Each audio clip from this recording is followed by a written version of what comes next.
my best advice is to actually get out there, volunteer, and do it. Don't just go on the board and say things. Actually get on a board of directors and actually say, I'm going to start a committee to do this. I am going to do this.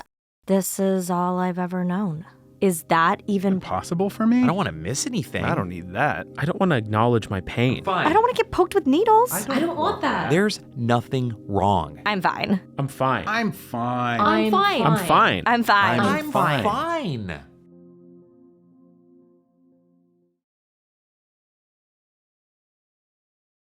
Change isn't easy for anyone. On this segment so far, we've mostly focused on how we patients can be stuck in our ways of thinking, but the I'm fine mindset can be seen elsewhere in the bleeding disorders landscape. Patient advocacy organizations serving people with bleeding disorders have been around for many decades. In fact, the National Bleeding Disorders Foundation just celebrated its 75th anniversary as the community's preeminent foundation. So how do patient organizations and their leaders think about the I'm fine mindset? How are they themselves victim to entrenched and habituated ways of thinking over time? Today I've invited my friend, patient advocate, and co-host of the Bloodstream podcast, Miss Amy Board, to explore how the I'm fine mindset might be seen in patient advocacy organizations, and to offer an idea of what we as community members can do about that. Amy, thanks for joining me. From your experience and observations, how does the I'm fine mindset manifest itself amongst leaders at patient organizations, and how does that impact patients and families? Patrick, I think this is a phenomenal topic because I think the nonprofit sector in general is just entrenched in the I'm fine mindset because we are not resourced very much. We don't have a lot of staff. We don't have a lot of funding. We are constantly, I think, chasing after those things. And so it's so easy for us to sit back in our chairs and say, well, this is how we've always done it. This is how we've always done it. Especially in the bleeding disorder community, from my personal experience and observation, we do this a lot in our patient organizations locally, and we also do it nationally.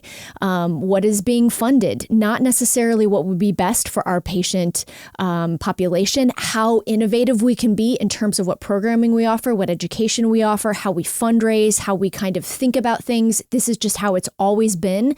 And so we're really led by our funders rather being led by some of our leaders and also our community about what would be best. How could we learn best? And it's something that was very troubling for me when I was the executive director of the Colorado chapter. On that, do you have a personal example of how the I'm fine mindset impacted your work as an advocacy leader? What happened? The example that came to me first was working with our Hispanic and bilingual community in Colorado. We had a fairly large community, and we had a really lovely, warm, kind community. They were just some of my favorite families. And I never went outside of my comfort zone box to try to make them feel like they had support and resources in their first language. I depended on their children to kind of communicate with those parents. They were very kind. They didn't push. That isn't in their cultural nature, I think, to push the boundaries and to ask for more. But I thought about it sometimes and just never was able to get over the hump to like really prioritize that. And it's one of the things that really bums me out. I think the programming that I did for that community in particular, I think could have been much more robust had I really thought outside the box. So Amy, what can members of the bleeding disorders community do to help our leaders fend off the I'm fine mindset and to help them embrace innovation and evolution? I love this question because you know what we all do? We all just voice our opinions. We send emails, we call, we, take some leader by the elbow in a meeting and, push him into a corner and say, this is what I think you should do. And that's not helpful. Our leaders are overworked. They are not paid enough. They don't have enough staff. They just don't. They don't have enough staff.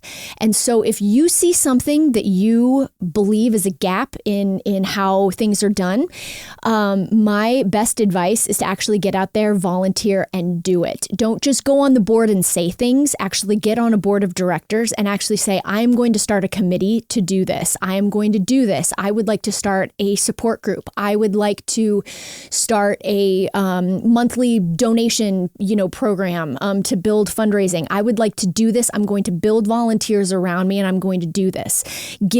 Make sure that you're not being taken advantage of. Say, I'm going to do this for 1 year. I'm going to do this for 2 years, and then I'm going to find and identify another leader, and we're going to keep this going.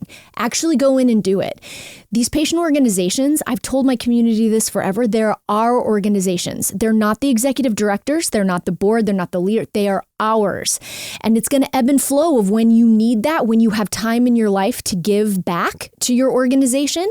So just be mindful of that. But it is truly yours. Leaders are going to come and go. They're going to come and go. They're going to come and go. You will always be there. It will always be your community and your organization. So do not just go in there and be opinionated. Actually go in there and have a plan, have an idea, and, find other volunteers, find something to do and to really help your leaders out. Great comments. Amy, thank you for sharing your experiences and insights here for I'm Fine. Absolutely. Once again, change isn't easy for anyone.